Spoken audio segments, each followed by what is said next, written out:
What's up, everybody? Well, this is going to be part 2 of my little Manly Hall clip video. The subject at hand was about computers, and he led into education, which I'm glad because I'd like to address both issues. Now, looking back at the way that he viewed computers and what he thought they might be, most people were right. They can be used for greatness, and they can be abused, just like anything in society. The world of today is not the world of yesterday. I live on the cusp of the computer age.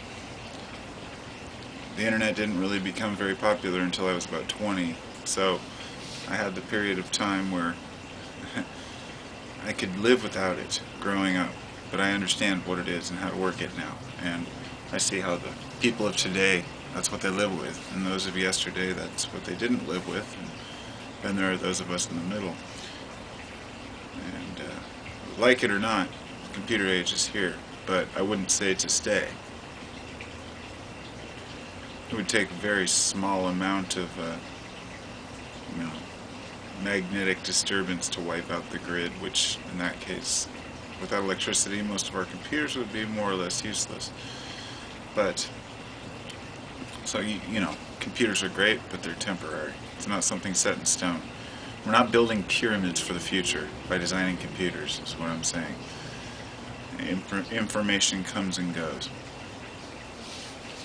So, as for the education part, what he said was pretty much exactly how I feel about education. Children, anything past grammar school is pretty much a waste of time, theirs and yours.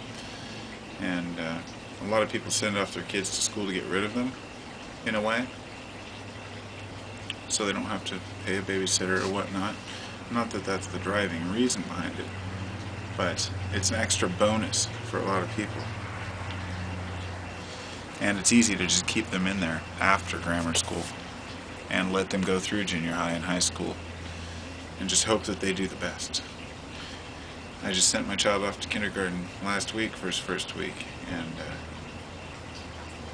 I don't plan to leave him in school after 6th grade.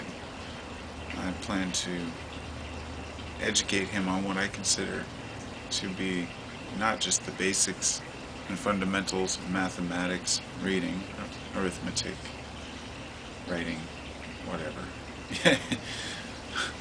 I'm talking about the idea of the values of life. One thing that schools have left out, and it's unfortunate that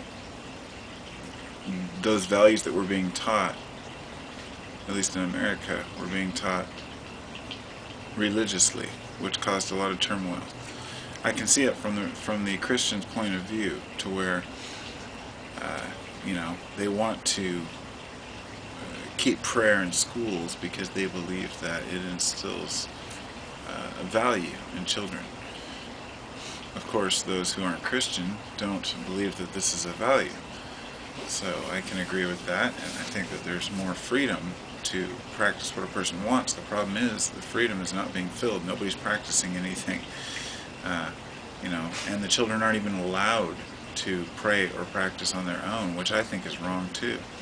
It's not just that people are saying we don't want to have to pray, it's that people are saying we don't want to have to look at it. I'm not a Christian, and I'm not a big fan of a lot of Christians, but I think that a lot of atheists go too far in bashing, the whole idea of Christmas. They don't want to see anything that has to do with Christianity, nothing in school, Next thing you know, they'll be sending kids home for wearing crosses on their necklaces, That's taking away someone else's freedom in order to preserve your own. That's not right. What we have to have, though, is a value system, and schools can't teach it because it's too touchy. So the parents have to do it. And so here's the parents trying to teach their kids values, but then the kids go to school for half their life, and they're not coinciding. The values are not relating to the values they're learning at home. So the reality that they're actually learning, no matter what a parent teaches them, does not relate to the reality that they're actually living in school. And I think a lot of parents overlook this. your kid comes home and you tell them, great job, you know, and you go to their events and their functions and tell them everything's great and teach them what's important, but still they're going to be living that experience. You do the best you can as a parent. I have a 19-year-old son. He'll be 20 soon, so I know what it's like to raise a teenager, you know. It's a tough job. Kids have changed, you know, but not that much. Kids will still be kids. They still have to learn something, some sort of a value system, so, you know, I guess that's up to the parents. The importance of this to me is cannot be expressed enough, because I believe that all this talk about change and awakening and new worlds, new horizons, better lives, new age, old age, religion, non-religion, all of this starts at home. All of it. When they say think globally, act locally, I say think locally and act in your home. You know, act in your immediate environment. Do the best you can.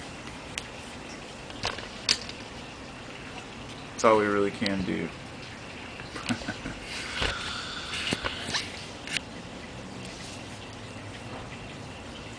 Sometimes I want to express how much I love existence, just how amazing it is.